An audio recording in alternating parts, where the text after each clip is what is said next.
12 public banks, 21 private banks और हजारों NBFCs. पर आपके लिए सही लेंडर कौन है, ये जानने के लिए इस वीडियो को पूरा देखें।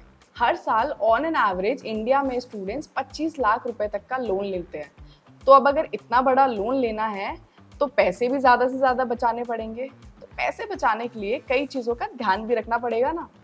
और इसमें सबसे पहली और ज़रूरी चीज़ है कि आप किस लेंडर से लोन ले रहे हैं। सी, सही लेंडर चूज करना एजुकेशन लोन लेने के लिए सबसे क्रूशियल डिसीजन है। इसके लिए आपको काफ़ी सारे फैक्टर्स कंसीडर करने पड़ेंगे, जैसे कि interest rates, repayment options, loan amount, collateral, hidden charges, reputations, and customer services. So stay tuned till the end because in this video, we will share the perfect checklist for you to choose the right loan lender. So the first is interest rates and repayment options. Education loan provider choose करने की बात आती है तो सबसे important factor आता है interest rate. Generally education loan के इंटरेस्ट रेट्स 9 से 15% के बीच में वैरी करते हैं। अब इतना ज़्यादा डिफरेंस हो सकता है इंटरेस्ट रेट्स में, तो डेफिनेटली इसका असर आपकी रीपेमेंट अमाउंट पर भी होगा। And in that case you need to make sure कि आप अपने लेंडर से अच्छे से नेगोशिएट करें और बेस्ट टर्म्स पर लोन लें। फॉर इंटरेस्ट रेट्स स्पेसिफिकली आपको लेंडर से 2 तरीके के ऑप्शंस मिलते हैं, fixed and floating. Fixed interest rates वो रेट्स होते हैं जो कि पूरे लोन टेन्योर में कांस्टेंट होते हैं, पर फ्लोटिंग से थोड़े से ज़्यादा होते हैं। जबकि floating interest rates market conditions के हिसाब से चेंज होते हैं, पर थोड़े से अनप्रेडिक्टेबल होते हैं। Let's look at repayment options कि आप लेंडर को किस तरीके से लोन अमाउंट रिटर्न करेंगे। Number 1 is zero payment moratorium. Zero payment moratorium में स्टूडेंट को अपने मोरेटोरियम पीरियड में एक भी पैसा पे नहीं करना पड़ता। मोरेटोरियम पीरियड वो पीरियड है जब स्टूडेंट अपना कोर्स कर रहा होता है या फिर अपनी जॉब ढूंढ रहा होता है। Second is full simple interest.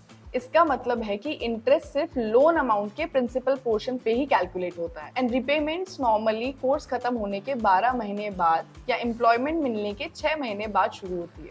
Third one is only partial interest. This means कि कुछ फिक्स्ड अमाउंट का आपको इंटरेस्ट पे करना पड़ता है। ये अमाउंट लेंडर और बोरोअर के बीच ही डिसाइड होता है। इस केस में भी रीपेमेंट्स नॉर्मली कोर्स खत्म होने के 12 महीने बाद या फिर एम्प्लॉयमेंट मिलने के 6 महीने बाद ही शुरू होते हैं। Fourth is full EMIs from the first month. इसका मतलब है कि आपने लोन लेने के पहले महीने से ही EMI पे करनी शुरू कर दी है। EMI वो अमाउंट होता है जो आपको हर महीने पे करना पड़ता है लोन को रीपे करने के लिए। So you need to check कि कौन से लेंडर की पॉलिसीज आपके लिए फिट बैठती हैं। तो अब चलते हैं हमारे दूसरे फैक्टर पर, जो है लोन अमाउंट एंड कोलैटरल। सी, आपके लिए क्वालिफाई होने वाली मैक्सिमम लोन अमाउंट आपके लेंडर और आपकी फाइनेंशियल सिचुएशन पर डिपेंड करती है। जबकि कुछ लेंडर्स कम लिमिट रखते हैं, पर हो सकता है कि आपके लेंडर की पॉलिसीज अलग हो और वो कुछ मार्जिन अपनी सेफ्टी के लिए रखे, जैसे कि 5%, 10% या फिर 15%। दिस सिंपली मीन्स अगर आपका लोन 50 लाख का है तो बैंक आपको 10% मार्जिन रख कर 45 लाख ही देगा। अब इसका दूसरा फैक्टर आता है कोलैटरल। बेसिकली अगर आप सिक्योर्ड लोन लेते हैं, यानी आपके पास लोन लेने के लिए कुछ कोलैटरल है, तो आपको लोन थोड़ा कम इंटरेस्ट रेट पर मिल सकता है। पर अगर आपके पास कोलैटरल नहीं भी है तो भी आपको 1 करोड़ तक का लोन मिल जाएगा, पर उस केस में इंटरेस्ट रेट्स थोड़ी से स्लाइटली ज्यादा होंगे। सी, कोलैटरल कुछ भी हो सकता है जो कि वैल्यू रखता है, जैसे कि fixed deposits, property, gold, shares etcetera. आपको चेक करना है कि कौन सा लेंडर आपको रीजनेबल इंटरेस्ट पे बेटर टर्म्स के साथ लोन ऑफर कर रहा है। अब चलते हैं हमारे तीसरे फैक्टर पर, जो कि है हिडन चार्जेस एंड फीस। अरे यार मेरी हेल्प कर दे, मैंने ना पता है जल्दी लोन रीपे कर दिया ये सोचकर कि मुझे इंटरेस्ट कम देना पड़ेगा, और ये तो मुझ पर उल्टा पड़ गया, मेरी पेनल्टी लग गई। ध्यान से चेक कर, और भी एक्स्ट्रा चार्जेस होंगे। ये क्या मतलब हुआ? ऐसे कैसे मुझे बिना बताए मुझसे ये लोग इतने पैसे ले रहे हैं? सी, हर लेंडर आपको अपनी सर्विसेज दे रहा है, तो ऑब्वियसली वो कुछ चार्जेस भी लेंगे।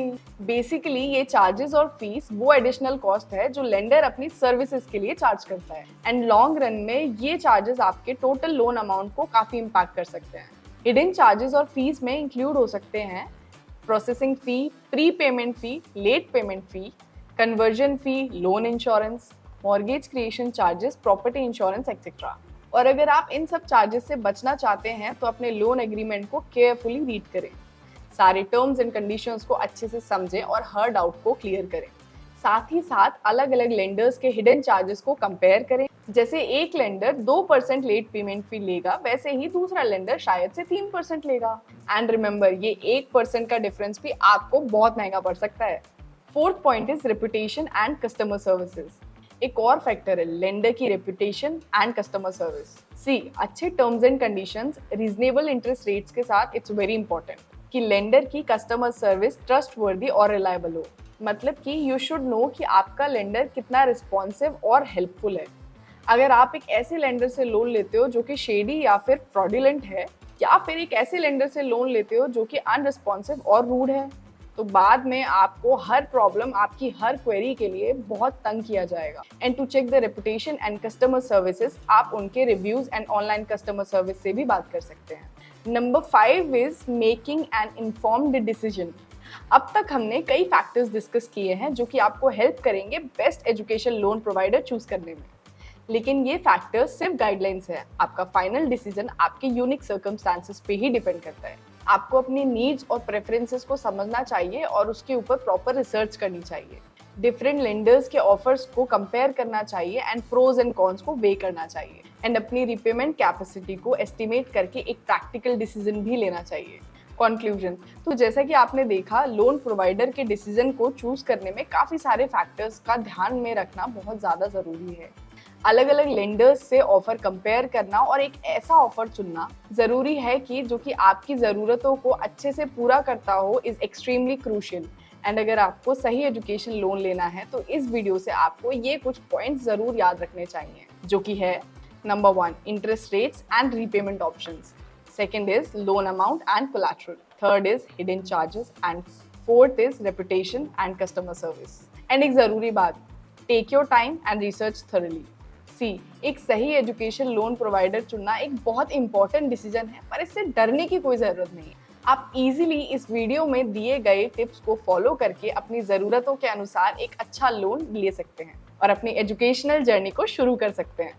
And for such more videos follow EduFund।